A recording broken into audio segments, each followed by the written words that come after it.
This is Revathi. Video చూస్తున్న వారికి likes, comments support చేస్తున్న వారికి థ్యాంక్ యూ సో మచ్. ఓ ప్రేమ ఓ పగ ఎపిసోడ్ నెంబర్ 186. పెద్ద పెద్ద ఉరుములు మెరుపులతో వర్షం ఎక్కువ అవుతుంటే ఒంటరిగా ఉన్న సౌమ్య భయంతో ఏడుస్తూ భరత్ కోసం ఎదురు చూస్తుంటుంది. తనలా ఎదురు చూస్తుండగా భరత్ లోపలికొస్తాడు. భరత్ని చూడగానే బావా అంటూ పరిగెత్తుకుంటూ వెళ్ళి ఏడుస్తూనే భరత్ని హక్ చేసుకుంటుంది. సౌమ్య అలా హక్ చేసుకోగానే భరత్ ఒక్కసారిగా శిలలా మారిపోతాడు. ఎంత భయపడ్డానో తెలుసా బావా? ఇంత భయాన్ని నేను ఎప్పుడూ చవి చూడలేదు అంటూ భరత్ని పట్టుకొని భయంతో ఏడుస్తుంటుంది. బయట్నుంచి ఉరుములు మెరుపులు ఇంకా ఎక్కువ వినిపిస్తుంటే భరత్ని ఇంకాస్త గట్టిగా పట్టుకొని కళ్ళు మూసుకుంటుంది. భయంతో వణికిపోతున్న తన మీద ఆ క్షణం కోపాన్ని చూపించలేక తన వెన్ను మీద నిదానంగా చెయ్యి ఆనించి, ఎందుకు అంతగా భయపడటం సౌమ్య, కూల్గా ఉండు అంటాడు భరత్. కూలా? కూలంటే చల్లదనాన్ని కూల్ అంటారు కదా! మరి వాతావరణం చల్లగానే ఉందిగా, అంటే నేను కూల్‌గానే ఉన్నాను కదా బావా! అంటుంది భయపడుతూ. ఆ క్షణం తన అమాయకపు మాటలకి భరత్ పెదాల మీద చిన్న నవ్వు వెలిగి, భయపడకుండా ధైర్యంగా ఉండమని చెప్తున్నాను అంటాడు. అంతలో ఎక్కడో దగ్గరలో పిడుగు పడినట్టుగా టప్పుమని సౌండ్ వినిపిస్తుంది. ఆ సౌండ్‌కి ఇంకా భయపడుతూ, అమ్మో! ఇప్పుడు ధైర్యంగా ఉండటం నా వల్ల కాదు బావా! నన్నస్సలు వదిలిపెట్టకు. గట్టిగా పట్టుకో అంటుంది భరత్ చుట్టూ వేసిన చేతుల్ని గట్టిగా బిగిస్తూ. నేనొచ్చాను కదా! భయపడకు అంటూ భరత్ కూడా 2 చేతులతో తన్ని హగ్ చేసుకుని దగ్గరికి తీసుకుంటాడు. ఉరుములు ఉరిమిన ప్రతిసారి తను ఇంకా భయపడటం చూసి, నీకు తోడుగా నేనున్నాను భయపడకు అంటూ ధైర్యం చెప్తూ, పద అక్కడ కూర్చుందుగాని అంటూ తన్ని అలాగే పట్టుకొని తీసుకెళ్ళి అక్కడ ఉన్న సోఫాలో కూర్చోపెట్టి తన పక్కన కూర్చుంటాడు. క్షణం కూడా భరత్‌ని వదిలిపెట్టకుండా భయంతో గట్టిగా పట్టుకుంటుంది. పల్లెటూరు అమ్మాయిలు ధైర్యంగా ఉంటారంటారు. మరి నువ్వేంటి ఇంత పిరికితనంగా ఉన్నావు? అంటాడు తన్ని దగ్గరకు తీసుకొని పట్టుకొని. నిజమే. పల్లెటూరు అమ్మాయిలు ధైర్యంగానే ఉంటారు. అలాగే నేను కూడా ధైర్యంగానే ఉంటాను అంటుంది అమాయకంగా చూస్తూ. ఏది ధైర్యంగా ఉండటం అంటే ఉరుములకు భయపడటమా? అని అడుగుతాడు వెటకారంగా. అంటే ఈ ఉరుములు మెరుపులు తప్పించి మిగతా విషయాల్లో ధైర్యంగానే ఉంటాను. అన్నట్టు కిడ్నాపర్లంటూ టీవీలో చూపించారు కదా! అప్పుడు కూడా నేను చాలా భయపడ్డాను. శక్తి ధైర్యంగా రౌడీల్ని భలే పట్టుకుంది కదా! అని అంటుంది. శక్తి గురించి గుర్తు చేయగానే టీవీలో నా భర్త సామ్రాట్ అంటూ శక్తి చెప్పడం గుర్తు తెచ్చుకుంటూ కోపంగా మారబోతుంటే మళ్ళీ పిడుగుపడిన సౌండ్ వినిపిస్తుంది. బావా అంటూ భయపడుతూ ఆ సౌండ్‌కి భరత్‌ని ఇంకాస్త గట్టిగా హత్తుకుంటుంది. అరే! ఎందుకిలా భయపడతావు? అంటాడు తన వెన్ను మీద చేయి వేసి నిమురుతూ. ఆ పిడుగుల శబ్దం వింటుంటే నా నెత్తి మీద పిడుగు పడినట్టుగా ఉంటుంది బావా! అంటూ భరత్‌ని ఇంకా హత్తుకుంటుంది. భోజనం చేశావా? అని అడుగుతాడు. ఈ భయానికి భోజనమా పాడా? నువ్వొచ్చాక తిందామని నీకోసం ఎదురు చూస్తూ వచ్చాను. ఈలోగు ఈలోపు జోరుగా వర్షం. టీవీలో కిడ్నాపర్లంటూ వార్తలు. ఇక భయంతో మెతుకు కూడా నోట్లో పెట్టుకోలేదు అంటుంది. అయితే భోజనం చేసి హాయిగా నిద్రపో. ఆ పిడుగుల శబ్దాలు నీకు వినపడవు అంటాడు. వద్దు బావా! టైం దాటాక నాకు భోజనం తినాలనిపించడం లేదు. పైగా ఈ పిడుగుల శబ్దంతో అస్సలు భోజనం చేయలేను అని అంటుంది నిద్రకి ఆవలిస్తూ. అయితే వెళ్ళి నిద్రపో అంటాడు. లేదు బావా! ఏదో నిద్ర వచ్చినట్టు ఉంటుంది కానీ, నిద్ర కూడా పట్టేటట్టు లేదు అని అంటుంది. మరి ఎలా నీతోటి? అని అడుగుతాడు కాస్త విసుక్కుంటూ. నువ్వు ఏ టైంలో అయినా నా మీద కోపం చూపిస్తే భరిస్తాను కానీ, నేనిలా భయపడే టైంలో మాత్రం నా మీద కోపం చూపించకు బావా!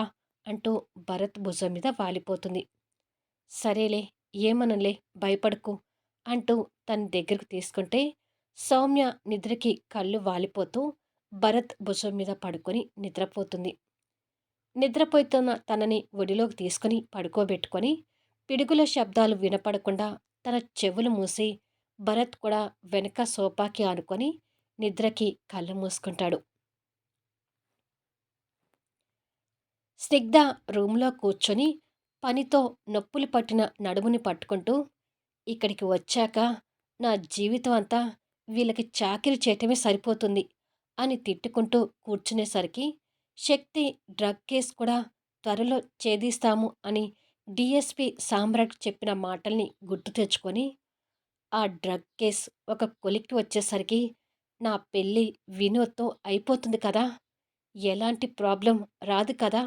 అని అనుకొని టెన్షన్‌గా ఆలోచిస్తూ, పెళ్ళికి ముందైతే శక్తిని డ్రగ్ కేసులో ఇరికించింది నేను అని తెలిస్తే సామ్రాట్ నన్ను మెడపెట్టి బయటికి గెంటడానికి క్షణం కూడా ఆలోచించడు.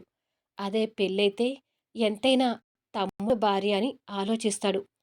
అసలు పెళ్లి తర్వాత కూడా నా బుద్ధి ఏంటి అనేది వీళ్ళకి తెలియనివ్వకూడదు. ముందు ఈ పెళ్ళైతే ఆ డ్రగ్ కేస్ నా మీదకి రాకుండా ఏదో ఒకటి ప్రయత్నాలు చేసుకొని నన్ను నేను కాపాడుకోవాలి అని అనుకుని కిటికీలో నుంచి వర్షం పడుతున్న వాతావరణం చూస్తూ చలికి ముడుచుకుంటూ, ఆహా! క్లైమేట్ ఎంత కూల్‌గా ఉందో. అదే నేను ఇంటి దగ్గరుంటే మగతోడు కోసం ఎంచక్కా పబ్‌కి వెళ్ళి తెల్లవార్లు గడిపేదాన్ని. కానీ ఇక్కడికొచ్చాక పబ్బా నా బొందన. అసలు ఇలాంటి టైంలో ఒక మగాడి దగ్గర పడుకుంటే ఆ సుఖమే వేరు. అదే సామ్రాట్‌తో పడుకుంటే ఇక చెప్పలేను. కానీ ఆ అదృష్టం శక్తికి వస్తుండాల. ఛ! ఈ శక్తి అనేది లేకపోతే సామ్రాట్‌తో నా పెళ్లి ఎప్పుడో అయిపోయేది అని తిట్టుకుంటూ కూర్చుంటుంది. స్నిగ్ధ ఆనదని కాదు కానీ వాతావరణం చల్లగా ఉండేసరికి శక్తి నిద్రలో చలికి ఇబ్బంది పడుతుంటే సామ్రాట్ తన బాధని చూడలేక లేచి కూర్చొని తన మీద మరొక దుప్పటి కప్పాడు. అయినా కూడా వణుకుతుంటే, ఏమైనా కానివ్వు అని అనుకొని షర్ట్ విప్పి పక్కకు వేసి వెచ్చని అతని బాడీ శక్తికి తగిలేటట్టుగా తన్ని ఛాతీ మీదకి తీసుకుని నిండా దుప్పటి కప్పి పడుకోబెట్టుకున్నాడు. మరికొద్దిసేపటికి శక్తి నిద్రలో ఇంకాస్త ముడుచుకుంటూ సామ్రాట్ మీద చెయ్యి, కాలుతో సగం ఆక్రమించుకొని పడుకుంటుంది. సామ్రాట్ తన్ని అలా చూసి నవ్వుకొని ప్రేమగా తన నుదిటి మీద ముద్దు పెట్టి తన భుజం చుట్టూ చేయి వేసి హత్తుకొని పడుకుంటాడు. టైం ఉదయం 5:30 కావస్తుండగా ఫ్యాన్ హీటర్‌కి వెచ్చగా పడుకున్న వినోద్‌కి విండోలో నుంచి చరిత్రతో మాట్లాడుతున్న లక్ష్మి గారి మాటలు వినిపిస్తూ ఉంటే మేలుకుంటూ ఉంటాడు. ఇది మంచి సంబంధం. ఈ సంబంధానికి ఒప్పుకుంటే నువ్వు సంతోషంగా ఉంటావు. ఒప్పుకో చరిత అంటూ లక్ష్మిగారి మాటలు వినోద్ చెవిలో పడుతుంటాయి. ఆ మాటలు వింటూ నిద్రలో నుంచి లేచి కూర్చున్నాడు. అక్కడ ఎదురుగా ఉన్న విండోలో నుంచి ఆ మాటలు వినిపిస్తుంటే ఆవలించుకుంటూ లేచి విండో వైపు నుంచి బయటికి చూస్తుంటాడు. చరిత డైనింగ్ టేబుల్ దగ్గర కూర్చొని కాఫీ తాగుతుంటే తన పక్కనే లక్ష్మి గారు కూడా కూర్చొని ఆకుకూరలు తెంపుతూ, రాత్రి టీవీలో నీ గురించి విని ఎంత భయపడ్డానో తెలుసా? ఏమైనా ఈ వయసులో ఈ టెన్షన్స్ నేను పడలేనే. అదే నీకు పెళ్ళై భర్త వస్తే నీ బాగోగులన్నీ నీ భర్త చూసుకుంటాడు. నా మాట విని నేను తీసుకొచ్చిన సంబంధాన్ని ఒప్పుకొని త్వరగా పెళ్లి చేసుకోవే అని అడుగుతుంటుంది. వినోద్ ఆ మాటలు విని చరిత సమాధానం కోసం చూస్తున్నాడు. అమ్మా! పొద్దున్నే ఈ సంబంధం గోలేంటి? పెళ్ళి అనే పదం వింటేనే విరక్తి పుడుతుంది. నేనసలు పెళ్ళే చేసుకోను. నన్ను వదిలేయ్ అంటూ తల్లితో కాస్త చిరాకు పడి చెప్పి కాఫీ కప్పు పక్కన పెట్టి లేచి వెళ్ళబోయేసరికి ఎదురుగా వినోద్ కనిపిస్తుంటాడు. వినోద్‌ని చూసేసరికి చరిత మొహంలో ఆ చిరాకు ఇంకా పెరుగుతుంటే, గుడ్ మార్నింగ్ వినోద్ అంటూ లక్ష్మి గారు వినోద్‌ని విష్ చేస్తుంది. గుడ్ మార్నింగ్ ఆంటీ అంటూ బదులు చెప్తాడు. వినోద్ రూమ్ నుండి బయటకొచ్చేసరికి తనకేదో అవసరం ఉన్నట్టుగా చరిత తన రూమ్‌లోకి వెళ్తుంది. వినోద్ అక్కడికొచ్చి కూర్చొని, "ఏదో సంబంధం అంటూ మాట్లాడుతున్నారు. ఏంటి ఆంటీ?" అని అడుగుతాడు. లక్ష్మి గారు లేచి ఆ పక్కన సెల్ఫ్‌లో ఉన్న అబ్బాయి ఫోటో తీసుకొచ్చి వినోద్ ముందు పెట్టి చూపిస్తూ, "చరితకి మంచి సంబంధం వచ్చింది. అబ్బాయి కూడా చాలా బాగున్నాడు చూడు. ఈ సంబంధం ఒప్పుకోమంటే అస్సలు వినిపించుకోవడం లేదు. మొన్న శక్తి వచ్చినప్పుడు కూడా చెప్పి చూశాను. ఈ సంబంధం గురించి తర్వాత మాట్లాడతానులే అని శక్తి చరితని మీ ఇంటికి తీసుకొచ్చింది.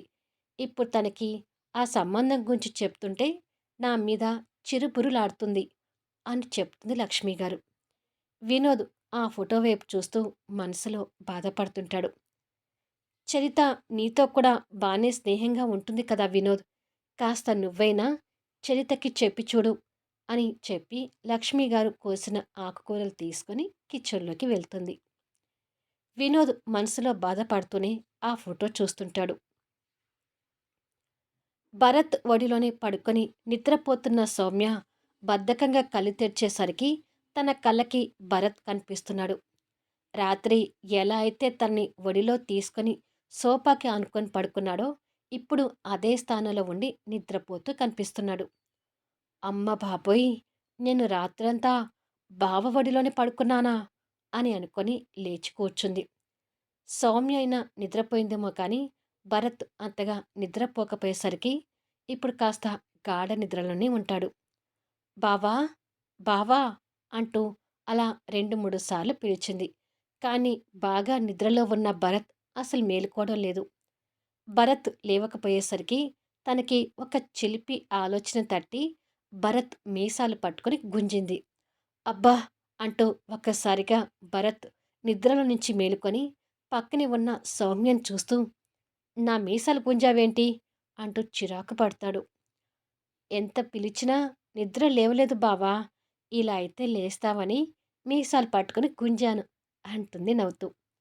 మంచి పని చేశావులే అంటూ విసుక్కున్నాడు. ఇదేంటి బావా!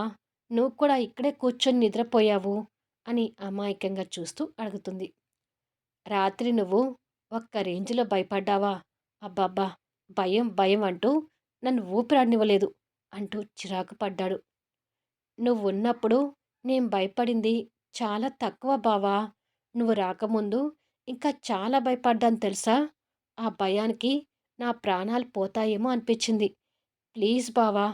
మా అమ్మ తిరిగి ఇంటికొచ్చే వరకు కాస్త ఆఫీస్ నుంచి త్వరగా వచ్చేటట్టు చూసుకోవా? అంటూ రిక్వెస్ట్‌గా అడుగుతుంది. నీ బాగోగులు చూడటమేనా నా పని అనుకున్నావా? నేను రాను అంటాడు విసుగ్గా. అలా అనుకు బావా! అంటూ భరత్ గడ్డం పట్టుకొని రిక్వెస్ట్ చేస్తుంటే చిరాగ్గా తన చెయ్యిని అవతలికి నూకి సోఫా నుంచి కోపంగా లేచి, "పిచ్చి పిచ్చి వేషాలు వేయకు. రాత్రి ఆ ఉరుములకి భయపడుతుంటే చూడలేక దగ్గరికి తీసుకున్నాను. అది అవకాశంగా తీసుకొని నాతో చనువుగా ఉండాలని చూశావంటే చంపేస్తాను" అంటాడు. "ఇప్పుడు నేనేమన్నానని అంత కోపగించుకుంటున్నావు?" అంటూ సౌమ్య కూడా లేచింది. "గడ్డాలు, మీసాలు పట్టుకొని దువ్వితే నేను నీకు పడతాననుకున్నావా? ఎంతలో ఉండాలో అంతలోనే ఉండు" అంటూ తనకి వార్నింగ్ ఇచ్చి తనని కోపంగా చూస్తూ రూమ్‌లోకి వెళ్ళాడు. ఏంటో బావ ఎప్పుడు ఎలా ఉంటాడో బొత్తిగా అర్థం కావడం లేదు అని అనుకుని రాత్రి భరత్ తన్ని దగ్గరికి తీసుకోవడం, ఒడిలోకి తీసుకొని పడుకోబెట్టుకోవటం గుర్తు తెచ్చుకొని, ఎంతైనా మా బావ కొంచెం మంచోడే అని అనుకొని సంతోషపడుతుంటుంది. ఇక మన హీరో ఎంచక్కా షర్ట్ విప్పి రుద్రకాల్ని ఛాతీ మీదకి తీసుకొని తన్ని హగ్ చేసుకుని నిద్రపోతుంటాడు. హీరో కౌగిల్లో వెచ్చగా పడుకున్న రుద్రకాలికి నిదానంగా మెలకువ వచ్చి కళ్ళు తెరుస్తుంది. కొన్ని క్షణాలు నిద్ర మీద ఉన్న తనకి అసలు ఎక్కడ పడుకుందో అర్థం కాలేదు. సామ్రాట్ ఛాతీ మీద తలపెట్టి చెయ్యిని సామ్రాట్ నడుం చుట్టూ వేసి ఒక కాలు మొత్తం సామ్రాట్ కాలు మీద వేసి హీరోని సగం ఆక్రమించుకొని పడుకునేసరికి వెచ్చగా సామ్రాట్ బాడీ తగులుతుంటే తనకు అర్థం కాక కాస్త తల ఎత్తి చూసేసరికి షర్ట్ లేని సామ్రాట్ పక్కన తను పడుకున్న పొజిషన్ చూసి ఒక్కసారిగా షాక్ అవుతూ ఆ అంటూ సామ్రాట్ మీద కోపంతో ఊగిపోతూ గట్టి కేకతో లేచి కూర్చుంది. ఆ కేకకి సామ్రాట్ ఒక్కసారిగా ఉలిక్కిపడి లేచి కూర్చొని తన్ని భయంగా చూస్తున్నాడు. షర్ట్ లేకుండా షార్ట్‌తో కనిపిస్తున్న సామ్రాట్‌ని, చిన్నగా ఉన్న తన కళ్ళని చాట వెడల్పు చేసి చూస్తూ, "నన్ను ఇంకొకసారి రేప్ చేశావా?" అని అడుగుతుంది. వీడియో ఎలా ఉంది అనేది కామెంట్స్‌లో తెలియచేయండి. అలాగే లైక్స్ ఇచ్చి సపోర్ట్ చేయండి. మళ్ళీ నెక్స్ట్ వీడియోలో కలుద్దాము.